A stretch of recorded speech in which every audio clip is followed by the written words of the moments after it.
എല്ലാ പ്രിയപ്പെട്ട പ്രേക്ഷകർക്കും യൂത്ത് ഗൈഡിലേക്ക് സ്നേഹപൂർവ്വം സ്വാഗതം.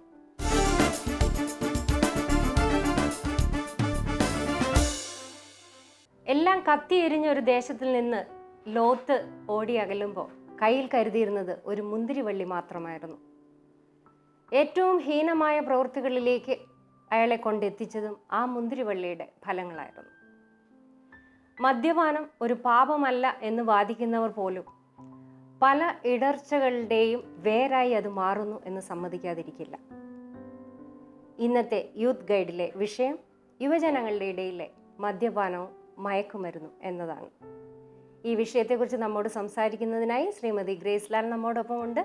മാഡത്തിനെ ഈ പ്രോഗ്രാമിലേക്ക് സ്വാഗതം ചെയ്യുന്നു. ഇന്ന് കൂടുതലായിട്ടും യുവജനങ്ങളുടെ ഇടയിൽ മദ്യപാനം അതൊരു ഫാഷൻ പോലെ ആയി തീർന്നിട്ടുണ്ട്. മാഡത്തിന് എന്താണ് അഭിപ്രായം? യുവജനങ്ങളുടെ ഇടയിൽ നിന്നല്ല, പൊതുവിൽ നമ്മുടെ ഒരു സംസ്കാരത്തിൻ്റെ ഭാഗമായിട്ട് നമ്മളതിനെ മാറ്റിയിട്ടുണ്ടെന്നാണ് എൻ്റെ ഒരു അഭിപ്രായം. അത് ഓരോ വർഷവും അല്ലെങ്കിൽ ഓരോ സമയത്തും അത് കൂടിക്കൊണ്ടിരിക്കുക. ഞാൻ ഏകദേശം ഒരു 78 മുതൽ കൗൺസിലിംഗ് രംഗത്ത് പ്രവർത്തിക്കുന്നയാളാണ്. 78, 80s വന്നിരുന്ന മദ്യപാനവും ഇന്ന് വരുന്ന മദ്യപാനത്തിൻ്റെ കേസുകളും തമ്മിൽ വ്യത്യാസമുണ്ട്. 78, 80s കള്ളു കുടിച്ചിരുന്ന പ്രായമുള്ള കുടുംബനാഥന്മാരാണ്.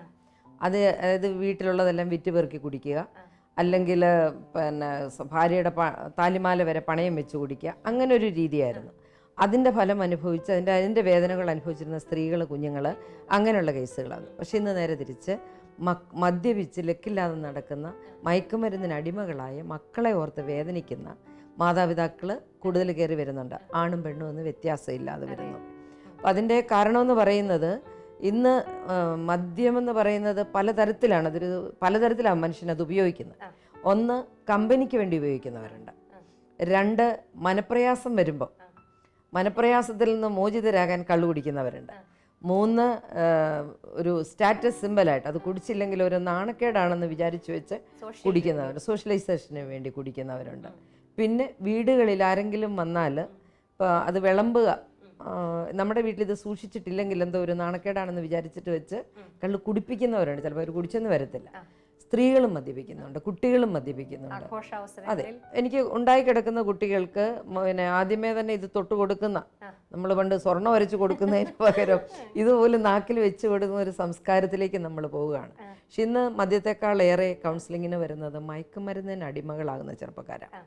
എന്നാൽ ഈ മദ്യത്തിൻ്റെ ഉപയോഗം കുറച്ചൊക്കെ കുറഞ്ഞിട്ടുണ്ട്, കുറച്ചൊക്കെ നിർത്തലാൻ കുറേ റെസ്ട്രിക്ഷൻസ് വന്നതോടെ. പക്ഷേ അപ്പോൾ മയക്കുമരുന്ന് കൂടി. ഓരോ ദിവസവും നമ്മൾ പേപ്പറിൽ കാണുന്നില്ലേ മയക്കുമരുന്ന് കടത്തുന്നതിനെക്കുറിച്ച്, അത് ചെറുപ്പക്കാരുടെ ഇടയിൽ ക്യാമ്പസുകളിൽ. അപ്പോൾ മയക്കുമരുന്നെന്ന് പറയുന്നത്, ഇനി മയക്കുമരുന്ന് പലതരത്തിലാണ് പിള്ളേരെ ഉപയോഗിക്കുന്നത്. ഇപ്പോൾ പാൻ മസാലകളായിട്ട്, ഹാൻഡ്സായിട്ട് അങ്ങനെ ഉപയോഗിക്കുന്നുണ്ട്.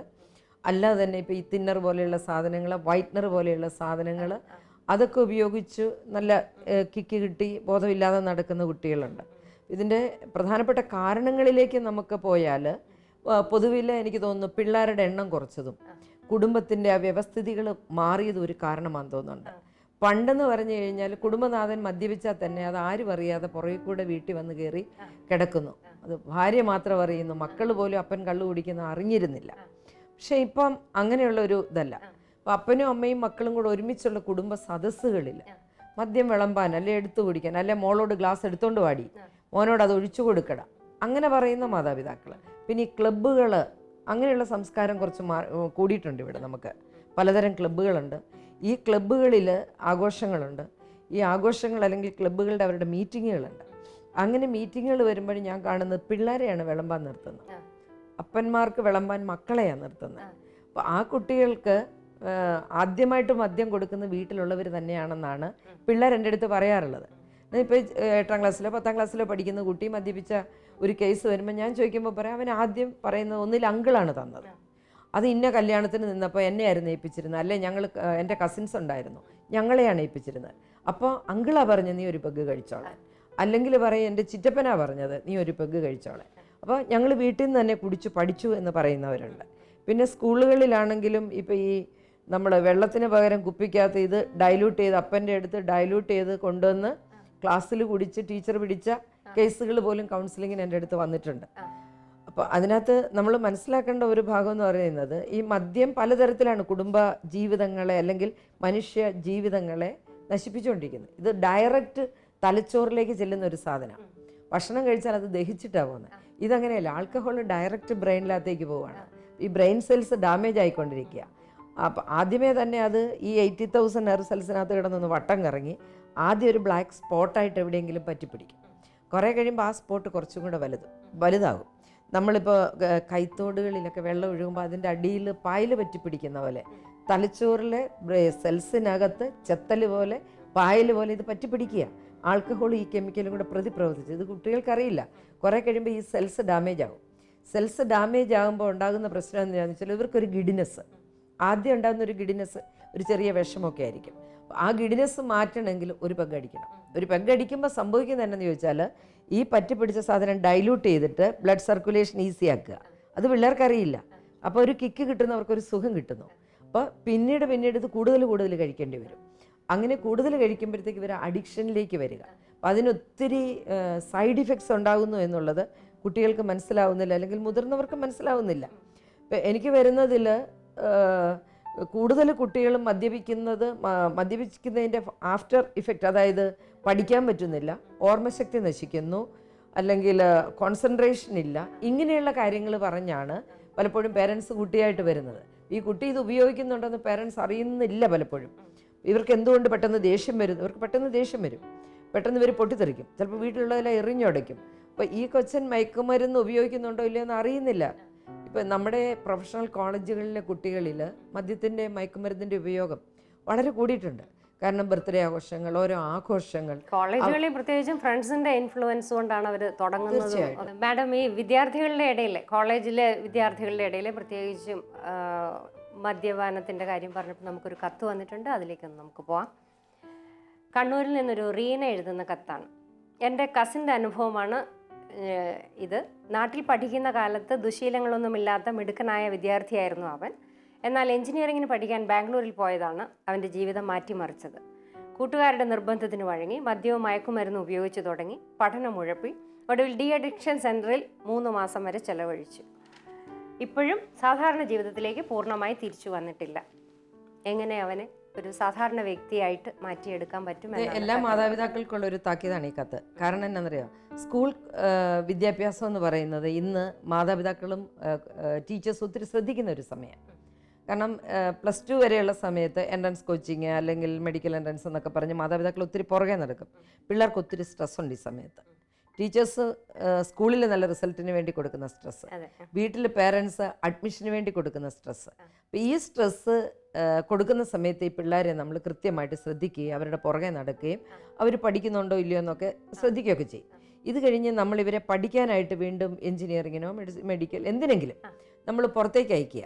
അപ്പോൾ പുറത്തേക്ക് അയച്ചു കഴിയുമ്പം ഒന്നുകിൽ മംഗലാപുരം ആയിരിക്കാം, ബാംഗ്ലൂർ ആയിരിക്കാം, മദ്രാസ് ആയിരിക്കാം, എവിടെയെങ്കിലുമൊക്കെ ആയിരിക്കാം. അപ്പോൾ ഇവർ ഫ്രീ ആയി. അതായത് ആ ടീച്ചേഴ്സിൻ്റെയും പാരൻസിൻ്റെയും പിടിയിൽ നിന്ന് അവരൊന്ന് ഫ്രീ ആയി ഒരു സ്വാതന്ത്ര്യം പ്രാപിക്കുക. അപ്പോൾ സ്വാതന്ത്ര്യം പ്രാപിച്ചു കഴിയുമ്പോൾ അതുവരെ ഇവർക്ക് പൈസ നമ്മൾ കയ്യിൽ കൊടുക്കുന്നില്ല. ഇത് നമ്മൾ അക്കൗണ്ടിൽ ഇട്ടിട്ട് ATM കാർഡ് കൊടുത്തിരിക്കുക. മിക്കവാറും എല്ലാ പിള്ളേർക്കും അങ്ങനെയാണ്. അപ്പോൾ അവരുടെ കയ്യിൽ പൈസ വരുന്നു.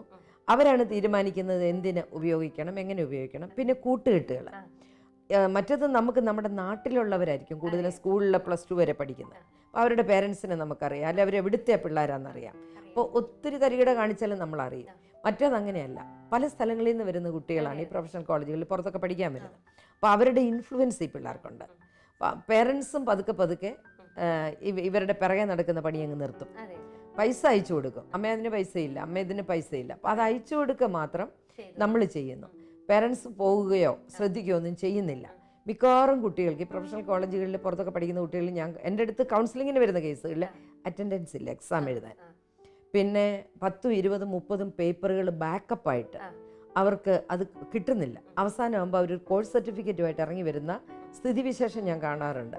ഇതിനല്ലത്തെ പിള്ളേർ ഇതിനകത്തെല്ലാം ഞാൻ കാണുന്ന കാരണം പിള്ളേർ കൂട്ടുകെട്ടുകളിൽ പോയിട്ട് അവർക്ക് കാശുണ്ടല്ലോ കയ്യിൽ. അപ്പോൾ അവർ ബിയർ പാർലറുകളിലാണ് ആദ്യം തുടങ്ങുന്നത്. കാരണം ഈ പിള്ളേർ വിശ്വസിച്ച് വെച്ചിരിക്കുന്ന ഒരു കാര്യം എന്താ പറയുക, ബിയർ എന്ന് പറയുന്നത് മദ്യമല്ല, ബിയറിനെ മദ്യമായിട്ട് കൂട്ടേണ്ടതാണ് പറയുന്നത്. പണ്ട് പെൺകുട്ടികളുമായിട്ട് ആ പിള്ളേർ കൂട്ടുകൂടിയാൽ അവർ പോകുന്ന ഐസ്ക്രീം പാർലർ, പക്ഷെ ഇപ്പോൾ പോകുന്ന ബിയർ പാർലറുകൾ, പബ്ബുകളില്ല, പെൺകുട്ടികളും പോവുകയാണ്. അപ്പോൾ അങ്ങനെ അവർ ഒരുമിച്ച് മദ്യപിക്കാൻ ബിയർ കഴിക്കാൻ തുടങ്ങുന്നു. ആ ബിയർ പിന്നെ ചെറിയ വലിയ വലിയ സാധനങ്ങളിലേക്ക് മാറുന്നു. പിന്നെ ഇവർക്ക് ഇതില്ലാതെ പറ്റില്ല. അപ്പോൾ പരീക്ഷയ്ക്ക് എഴുതാൻ പറ്റുന്നില്ല, പേപ്പർ ബാക്കപ്പ് ആകുന്നു. അപ്പോൾ വിഷമങ്ങൾ, പ്രയാസങ്ങൾ, പ്രേമം, പ്രണയം, നിരാശ ഇതെല്ലാം ഉണ്ടാകുന്ന സമയമാണ്. അപ്പോൾ ഇവർ മദ്യത്തെ ആശ്രയിക്കുന്നത്. അപ്പോൾ ആരെങ്കിലും ഒരാൾ മദ്യപിക്കുന്നില്ലെങ്കിൽ അവൻ വെറും പഴഞ്ചനായിട്ട്, അവൻ പിന്തിരിപ്പനായിട്ടാണ് ക്യാമ്പസിൽ കരുതപ്പെടുക. അപ്പോൾ ക്യാമ്പസിലെ പിള്ളേരുടെ ഇടയിൽ ആളാകണമല്ലോ. അപ്പോൾ ആളാകാൻ വേണ്ടി പലരും മദ്യപാനത്തിലേക്ക് വരുന്നുണ്ട്. അപ്പോൾ എനിക്ക് തോന്നുന്നു ഈ കുട്ടിയും അങ്ങനെയുള്ള ഒരു ചിന്ത, എനിക്കൊന്ന് പേരൻസ് ശ്രദ്ധിച്ചോ എന്നെനിക്കറിയില്ല. പഠിക്കുന്ന സമയത്ത് അവർ ഇപ്പോൾ പുറത്ത് പിള്ളേരെ പഠിക്കാൻ വിടുന്ന മാതാപിതാക്കളോട് ഞാൻ പറഞ്ഞു, ഇത്തിരി കഷ്ടപ്പെട്ടിട്ടാണെങ്കിലും ആ പിള്ളേർ ക്ലാസ്സിലെത്തുന്നുണ്ടോ, അവർക്ക് അറ്റൻഡൻസ് ഉണ്ടോ, അവർ പഠിക്കുന്നുണ്ടോ, അല്ലെങ്കിൽ അവരാരുടെ കൂടെയാണ് താമസിക്കുന്നത്, താമസിക്കുന്ന കുട്ടികളുടെ പാരൻസ് എങ്ങനെയാണ്, ഇവർ കൃത്യമായി പള്ളി പോകുന്നുണ്ടോ, ഇവർ പിന്നെ ദൈവവിശ്വാസമുള്ള പിള്ളേരുടെ കൂടെയാണോ ജീവിക്കുന്നത്, ഇതിവരറിയണം. കാരണം മദ്യം മാത്രമല്ല, ഒത്തിരി ലഹരി, പലതരത്തിലുള്ള ലഹരികളാണ് പിള്ളേരെ നശിപ്പിക്കുന്നത്. അതുകൊണ്ട് ഇപ്പോൾ ഇവനെ രക്ഷപ്പെടുത്താൻ അവന് കൗൺസിലിംഗ് ആകാം, പക്ഷെ അവൻ ഏത് അറ്റം വരെ പോയിട്ടുണ്ടെന്ന് നമുക്കറിയില്ല. കാരണം ആദ്യത്തെ ഒരു സ്റ്റേജിൽ മാത്രമേ നമുക്ക് കൗൺസിലിംഗ് കൊണ്ടൊക്കെ രക്ഷപ്പെടുത്താൻ പറ്റത്തുള്ളൂ. അതിൻ്റെ അടുത്ത സ്റ്റേജ് ആകുമ്പോൾ മെഡിസിൻ എടുക്കാതെ പറ്റില്ല. പിന്നെ ഒരു തെറ്റിദ്ധാരണയുണ്ട് ആൾക്കാരുടെ ഇടയിൽ, മദ്യത്തിന് അത് മദ്യപാനം നിർത്താനായിട്ട് കഴിക്കുന്ന മരുന്നുകൾ സൈഡ് ഇഫക്റ്റ് ഉണ്ടാക്കുമെന്നും, അല്ലെങ്കിൽ അത് കഴിച്ചു കഴിഞ്ഞാൽ എന്തോ നമ്മുടെ സിസ്റ്റത്തെ ബാധിക്കുമെന്നും കുഴപ്പമൊന്നും. പക്ഷെ അതൊക്കെ തെറ്റായ ധാരണകളാണ്. അതൊക്കെ വെറുതെ പറഞ്ഞു പരുത്തുന്ന ധാരണകളാണ്. നല്ല മരുന്നുകളുണ്ട് ഇത് നിർത്താനായിട്ടുള്ള. അവരുടെ ആ ഒരു ടെൻഡൻസിയാണ് ഇല്ലാതാക്കേണ്ടത്. ഇപ്പം ചെറുപ്പത്തിൽ വളർത്തുന്നതിൻ്റെ അപാകതകളൊക്കെ ഇതിൻ്റെ കാരണമാണ്. ഇപ്പോൾ യൂത്ത് തന്നെ ഈ പഠിക്കുന്ന കാലയളവ് വിട്ട് അവരൊരു വിവാഹ ജീവിതത്തിലേക്ക് പ്രവേശിച്ച് കഴിഞ്ഞാലും ചിലപ്പോൾ ആ വിവാഹ ജീവിതത്തിന് ശേഷവും മദ്യപാനത്തിലേക്ക് വേണ്ടിയിട്ടുള്ളവരുണ്ടാകാം. തീർച്ചയായിട്ടും. അതായത് വിവാഹ ജീവിതത്തിന് ശേഷം എന്ന് പറയുമ്പോൾ ആദ്യത്തെ കുറച്ച് ദിവസത്തേക്കൊക്കെ വേണേൽ പിടിച്ച് നിൽക്കുമായിരിക്കും. അപ്പോൾ അത് കഴിയുമ്പോൾ അവർ പ്രശ്നം ഉണ്ടാവും. എന്നതിലും പ്രശ്നം ഉണ്ടായാൽ ആദ്യം ചെയ്യുന്നത് പോയി മദ്യപിച്ചിട്ട് തിരിച്ചു വരിക. അത് ആണും പെണ്ണും. ഭർത്താവിനെ തോപ്പിച്ച് കുടിക്കുന്ന പെണ്ണുങ്ങളും ഉണ്ട്. എനിക്കിപ്പോൾ ഒരു 3-4 കേസുകളിൽ സ്ത്രീകൾ നന്നായി മദ്യപിക്കുന്ന കേസുകൾ എനിക്ക് വരാൻ തുടങ്ങിയിരിക്കുന്നു. ഒരു കത്തുണ്ട്, വിവാഹം കഴിഞ്ഞിട്ട് 16 വർഷമായി, ഭർത്താവിന് പതിവായി മദ്യപിക്കുന്ന ശീലമുണ്ട്. മുൻപൊക്കെ മദ്യപിക്കുമായിരുന്നെങ്കിലും മറ്റു പ്രശ്നങ്ങളൊന്നും ഉണ്ടായിരുന്നില്ല. എന്നാൽ കുറച്ചു നാളായി ഭയങ്കര ദേഷ്യവും വെറുപ്പുമാണ്. കുട്ടികളോടൊക്കെ ആവശ്യമില്ലാതെ ദേഷ്യപ്പെടുന്നു. എന്താണ് ഇതിനൊരു പരിഹാരം? ഇത് മദ്യത്തിൻ്റെ ഒരു സെക്കൻഡ് സ്റ്റേജിലായി പുള്ളി. അപ്പോൾ ആ സ്റ്റേജിലാകുമ്പോഴാണ് ഈ ദേഷ്യം വരും. പെട്ടെന്ന് ദേഷ്യം വരുന്നത്, വീട്ടിലുള്ളത് നശിപ്പിക്കുന്നത്, ഭാര്യയെ തല്ലുന്നത്, അതൊക്കെ ആ സെക്കൻഡ് സ്റ്റേജ്, അതിൻ്റെ ക്ലൈമാക്സിലേക്ക് പുള്ളി പോയിക്കൊണ്ടിരിക്കുക. ഇനി ഇത് സംശയരോഗമാകും. ഭാര്യയെ സംശയം, കള്ളു കുടിച്ചിട്ട് ഇവിടെ ആരെങ്കിലും വന്നിട്ട് പോയോടി, കാല് കണ്ടല്ലോ, അല്ലെങ്കിൽ മണ്ണിൽ കാല് പതിഞ്ഞു, ഇങ്ങനെ ഭാര്യമാരെ സംശയിക്കുന്ന കേസുകൾ തീർച്ചയായിട്ടും സംശയരോഗം കൊലപാതകത്തിലേക്കും ഒത്തിരി കുഴപ്പങ്ങളിലേക്കും വിവാഹമോചനങ്ങളിലേക്കും ഒക്കെ നയിക്കും. അപ്പം ഇതൊക്കെ ട്രീറ്റ്മെൻറ്റ് വേണ്ട കേസുകളാണ്. ആദ്യമായിട്ട് അയാളെ കാര്യം പറഞ്ഞ് മനസ്സിലാക്കാൻ പറ്റുന്ന ഒരാൾ ഉണ്ടാവണം. ഭാര്യ പറഞ്ഞാൽ കേൾക്കില്ല എങ്കിൽ അയാൾ ഏറ്റവും അധികം വിശ്വസിക്കുകയോ സ്നേഹിക്കുകയോ ചെയ്യുന്ന ഒരു നല്ല സുഹൃത്തിൻ്റെ സഹായം തേടാം നമുക്ക്. അപ്പോൾ ആ സുഹൃത്തിൻ്റെ സഹായത്തോടെ നല്ലൊരു ഡോക്ടറുടെ അടുത്ത് നല്ലൊരു സ്ഥലത്ത് കൊണ്ട് പുള്ളിയെ എത്തിച്ചു കഴിഞ്ഞാൽ തീർച്ചയായിട്ടും അതിനകത്തുനിന്ന് നമുക്ക് മാറ്റിയെടുക്കാൻ പറ്റും. പ്രത്യേകിച്ചുള്ളൊരു കുഴപ്പം എന്നാ, കള്ളുകൂടിയൊക്കെ നിർത്തി വീണ്ടും വരുമ്പോൾ കുടുംബത്തിലുള്ളവരും സമൂഹവും പുള്ളിയെ അക്സെപ്റ്റ് ചെയ്തില്ല എന്നൊരു തോന്നൽ ഇവർക്കുണ്ടാവും. ഇപ്പോൾ അക്സെപ്റ്റൻസിന് വേണ്ടിയായിരിക്കും ഇവർ കാണിക്കുന്നത്. പിന്നെ അക്സെപ്റ്റ് ചെയ്തില്ല എന്നൊരു തോന്നലെന്ന് പറഞ്ഞാൽ, ഓ ഇവനങ്ങ് കുടിച്ച് നന്നായി വന്നു. ഇനി ഭാര്യയാണെങ്കിലും പറയും, നിങ്ങളെ എനിക്കറിയാം, പണ്ട് എന്നാലും നിങ്ങൾ ഇതൊക്കെയല്ലേ കാണിച്ച്, ഇനി നിങ്ങൾ നന്നായിട്ട് എന്നാ കാണിക്കാനാ. അപ്പോൾ ആ വരുമ്പോണ്ടല്ലോ ഒരു എന്താ പറയുക, ഇവരെ പരിഹസിക്കുന്ന ഒരു രീതി, അവരെ അക്സെപ്റ്റ് ചെയ്യാത്തൊരു രീതി, അത് മദ്യപന്മാർക്ക് ഒത്തിരി വിഷമം ഉണ്ടാക്കുന്ന ഒരു അവസ്ഥയാണ്. പെൺകുട്ടികളും പെൺകുട്ടികളെ ആരും തെറ്റിദ്ധരിക്കുന്നില്ല. എനിക്കിപ്പോൾ തന്നെ ഒരു 3-4 കേസുണ്ട്. അതിൽ MTech വരെ പഠിച്ച കുട്ടി, അവൾ സെൻട്രൽ ഗവൺമെൻറ്റിൻ്റെ നല്ല ഉയർന്ന പോസ്റ്റിലിരിക്കുന്ന ഒരു കുട്ടി, മദ്യത്തിന് അടിമയാണ്. അവൾ വീട്ടിൽ അപ്പൻ്റെ ബിയറിലാണ് തുടങ്ങിയതെന്നാണ് പറഞ്ഞത്. പക്ഷെ ഇപ്പോൾ അവൾ പബ്ലിക് മീറ്റിങ്ങുകളുണ്ട്, പല ഹോട്ടലിൽ വെച്ച് പല കോൺഫറൻസുകളുണ്ട്, പരസ്യമായി മദ്യപിക്കുന്നു. അവളിപ്പോൾ മദ്യപിച്ചിട്ട് ഒക്കെ ലക്കില്ലാത്ത അവസ്ഥയിൽ വരുന്നു, ആരെങ്കിലുമൊക്കെ വീട്ടിൽ കൊണ്ടേ ആക്കുന്നു. കല്യാണം കഴിച്ചിട്ടില്ല, 33 വയസ്സുണ്ട്. വേറെ ഒരെണ്ണം വന്നിരിക്കുന്നത് അതൊരു MBBS ഡോക്ടറാണ്. ഒരു ഫുൾ ബോട്ടിൽ 2 പാക്കറ്റ് സിഗരറ്റ്. അപ്പോൾ ഇങ്ങനെ വരുന്ന സ്ത്രീകൾ മദ്യപിക്കുന്ന കേസുകളിൽ ഞാൻ കണ്ട ഒരു കാര്യം വിദ്യാഭ്യാസമുള്ള സ്ത്രീകളാണ്, വിദ്യാഭ്യാസമുള്ള പെൺകുട്ടികളാണ്, മറ്റ് ആൾക്കാരല്ല. ഈ പുതിയൊരു കണക്ക്, ലേറ്റസ്റ്റ് കണക്ക് ഞാൻ 31% സ്ത്രീകൾ മദ്യപിക്കുന്നുണ്ട്. അപ്പോൾ സ്ത്രീകളുടെ ഇടയിൽ അത് ഇതായിട്ടുണ്ട്, മദ്യപാനം ഒരു ഫാഷനായിട്ടുണ്ട്. പ്രത്യേകിച്ച് വീടുകളിലെ ചില മീറ്റിങ്ങുകൾ, ഇപ്പോൾ ഒരു കല്യാണത്തിൻ്റെ തലേദിവസമുള്ള ആഘോഷം, അല്ലെങ്കിൽ മാമോദിസായ, അല്ലെങ്കിൽ പിന്നെ നമ്മുടെ ബർത്ത്ഡേയ്സ്, പെരുന്നാളുകൾ, ഇങ്ങനെയൊക്കെ വരുമ്പോൾ എല്ലാവരും കൂടെ കൂടുന്ന അവസരങ്ങളുണ്ട്. ആങ്ങള പെങ്ങന്മാരെല്ലാവരും, ഇപ്പോൾ ഭർത്താക്കന്മാരെല്ലാവരും, അപ്പോൾ അവർ ഒരുമിച്ചിരുന്ന് മദ്യപിക്കുന്നു. അങ്ങനെ സ്ത്രീകൾ മദ്യപിക്കുന്നു. എന്തായാലും യുവതലമുറയുടെ ഇടയിൽ ഇത് തെറ്റല്ല എന്നൊരു ബോധമുണ്ട്. അതാണ് മാറേണ്ടിയിരിക്കുന്നത്. മദ്യപാനം തെറ്റാണ്. മദ്യപാനം ഒരു ലഹരിയാണ്. നമുക്ക് പരിശുദ്ധാത്മാവിനാൽ ലഹരി പിടിക്കാമല്ലോ, എന്തിനാ ഈ മദ്യപിച്ച് ലഹരി പിടിക്കുന്നത്? നമുക്ക് ലഹരി പിടിക്കാൻ വേറെ എന്തെല്ലാം ഉണ്ട്. അതുകൊണ്ട് നമുക്കതൊരു നല്ല ട്രെൻഡായിട്ട് കാണാൻ പറ്റുന്നില്ല. ഇപ്പോഴത്തെ കൊച്ചു ക്ലാസ്സുകൾ മുതൽ ഇപ്പം നമ്മൾ ചില പിള്ളേർ, പൈസ ഇല്ലാത്ത പിള്ളേർ സ്വയം ജോലി ചെയ്ത് പൈസ ഉണ്ടാക്കും, പലതരത്തിലുള്ള പൈസ. ഇപ്പോൾ കേറ്ററിങ്ങിന് പോയി. ഇപ്പോൾ എനിക്ക് ഒരു കുട്ടി ഒരിക്കലും കൗൺസിലിങ്ങിന് വന്നതാണ്. അവൻ ഭയങ്കരമായിട്ട് മദ്യപിക്കുന്നു, അമ്മയുടെ പ്രശ്നം, ഇതിനകത്തുനിന്ന് ഇവനെ തിരിച്ചു കൊണ്ടുവരണം, സാമ്പത്തികമായിട്ട് ഭയങ്കര ബുദ്ധിമുട്ടുള്ളവരാണ്. അപ്പോൾ അമ്മ എന്നോട് പറഞ്ഞു അവൻ കേറ്ററിങ്ങിന് പോകുന്നുണ്ട്. അതിൻ്റെ ആദ്യമൊക്കെ 100-600 രൂപയൊക്കെ ഇവർക്ക് കൊടുത്തിരുന്നു. പക്ഷെ ഇപ്പോൾ ഇവർക്ക് 250 രൂപ ഒരു കുപ്പിയാണ് കൊടുക്കുന്നത്. പിള്ളേർക്ക് അതാ ഇഷ്ടം. ഇപ്പോൾ 250 രൂപ ക്യാഷായിട്ട് കൊടുത്തിട്ട് ഒരു കുപ്പി കൊടുക്കുന്നു. അത് ഒരു ബിസിനസ് തന്ത്രമാണ്. കുപ്പി കൊടുത്താൽ പിള്ളേർ ഭയങ്കര ഹാപ്പിയാണ്, പൈസ അത്രയും കൊടുക്കുകയും വേണ്ട. അപ്പോൾ ഈ കുപ്പി പിള്ളേർ ചെറുപ്പം മുതലേ ഇരുന്ന് കുടിച്ച് പഠിക്കുകയാണ്. അങ്ങനെയാണ് പലരും ശീലിക്കുന്നത്. പാവപ്പെട്ട പിള്ളേർ അങ്ങനെ ശീലിക്കുന്നു. പണക്കാരൻ അപ്പൻ്റെ ഫ്രിഡ്ജിലിരിക്കുന്ന, അല്ലെങ്കിൽ ഫ്രിഡ്ജിലല്ലല്ലോ, വീട് പണിയുമ്പോൾ അതിനായിട്ട് തന്നെ ഒരു ബാർ ഉണ്ടാക്കുന്നുണ്ട്. തീർച്ചയായിട്ടും അതിനകത്തുണ്ട് സാധനം, ഏത് ബ്രാൻഡ് വേണേലും ഉണ്ട്. അപ്പോൾ അവിടുന്ന് എടുത്ത് പഠിക്കുന്നു. അപ്പോൾ ആർക്കറിയാം നമുക്കിവിടെ കുറ്റം പറയാൻ പറ്റുന്നത്? അതുകൊണ്ട് ഇത് തീർച്ചയായിട്ടും കുടുംബത്തെ നശിപ്പിക്കുന്നു, സമൂഹത്തെ നശിപ്പിക്കുന്നു, വ്യക്തിയെ നശിപ്പിക്കുന്നു, അടുത്ത തലമുറയെ നശിപ്പിക്കുന്നു. കാരണം മദ്യപാനിയുടെ മക്കള് ഒത്തിരിയേറെ കുഴപ്പങ്ങളുള്ളവരാണ്. കാരണം ഒരു കുട്ടി ജനിക്കുന്ന സമയത്ത് സുബോധത്തോടെ ജന്മം കൊടുക്കുന്നില്ലെങ്കിൽ ആ കുട്ടിയിൽ പ്രശ്നം ഉണ്ടാകും. മദ്യപാനിയുടെ മക്കളിൽ പ്രശ്നം ഉണ്ടാകും. അമിതമായ മദ്യപാനിയുടെ മക്കളിൽ സംശയരോഗം ഉണ്ടാവാറുണ്ട്. മദ്യപാനിയിലല്ല, മദ്യപാനിയുടെ മക്കളിൽ, അവരുടെ ജീനിലൂടെ വരുന്ന ഒരു കുഴപ്പമാണ്. പിന്നെ മദ്യപാനിക്ക് ഉറക്കക്കുറവ്, ഒത്തിരിയേറെ എന്താ പറയുക, ആക്രമണ സ്വഭാവങ്ങൾ, ഇങ്ങനെയൊക്കെ ഉണ്ടാകുമ്പോഴത്തേക്ക് സമൂഹത്തിൻ്റെ സമാധാനവും കെടുകയാണ്, സമുദായത്തിൻ്റെ എല്ലാവർക്കും സമാധാനം കെടുകയാണ്. അതുകൊണ്ട് മദ്യപിക്കുന്നത് സന്തോഷത്തിനാണെന്നാണ് പലരും പറയുന്നത്. സന്തോഷം, എല്ലാവരും കൂടുമ്പോൾ പിന്നെ എന്നാ ഒരു സന്തോഷം.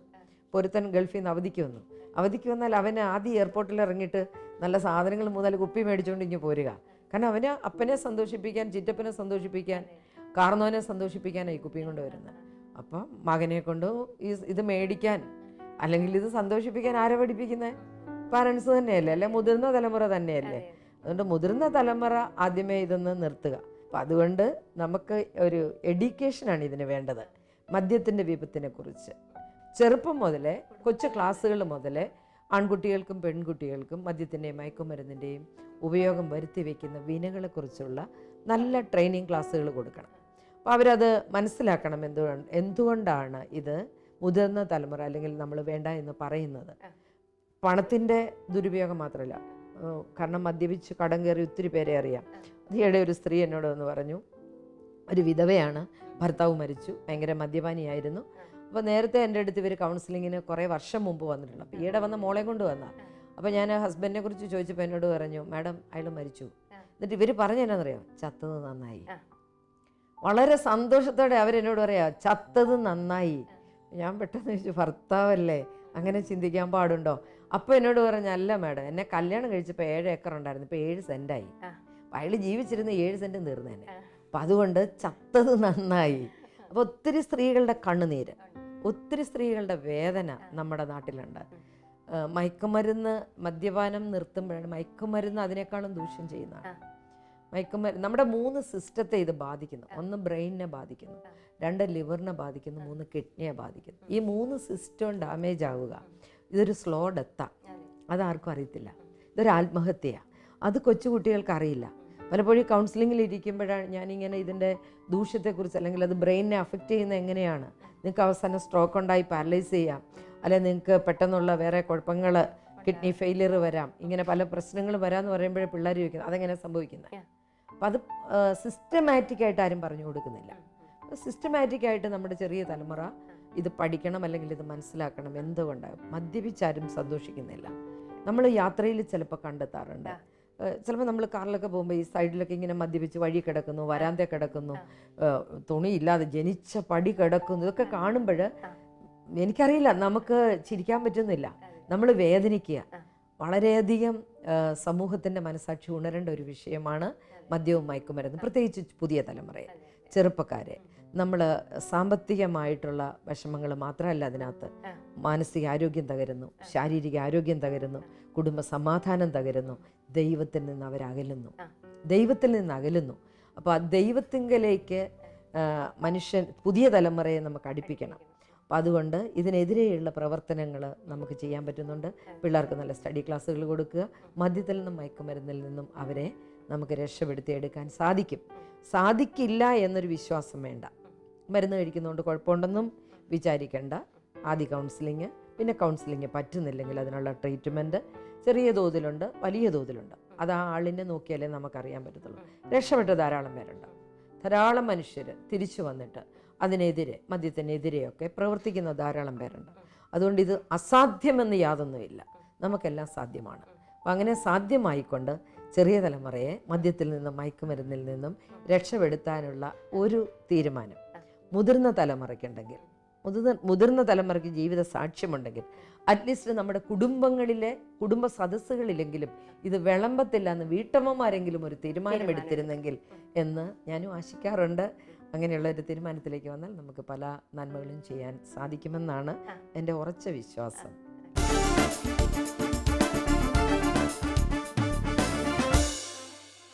ദൈവം എന്ന ലഹരിയെക്കുറിച്ച് ഭൂമിയോട് പറയേണ്ടവർ അതിലും ചെറിയ ലഹരിയിൽ കുരുങ്ങിക്കൂടാ. നമ്മുടെ ശ്രേഷ്ഠതകൾക്ക് നമ്മൾ ഭംഗം വരുത്തരുത്. പ്രശ്നങ്ങൾക്ക് പരിഹാരങ്ങൾ എപ്പോഴുമുണ്ട്. നിങ്ങളുടെ വിലയേറിയ നിർദ്ദേശങ്ങളും അഭിപ്രായങ്ങളും പ്രശ്നങ്ങളും ഞങ്ങളെ എഴുതി അറിയിക്കുക. അറിയിക്കേണ്ട വിലാസം: the producer, youth guide, Shalom TV, Peruvannamuzhi PO, Kozhikode. ഇനി പുതിയൊരു വിഷയവുമായി അടുത്ത എപ്പിസോഡിൽ നമുക്ക് വീണ്ടും കാണാം. അതുവരേക്കും നന്ദി.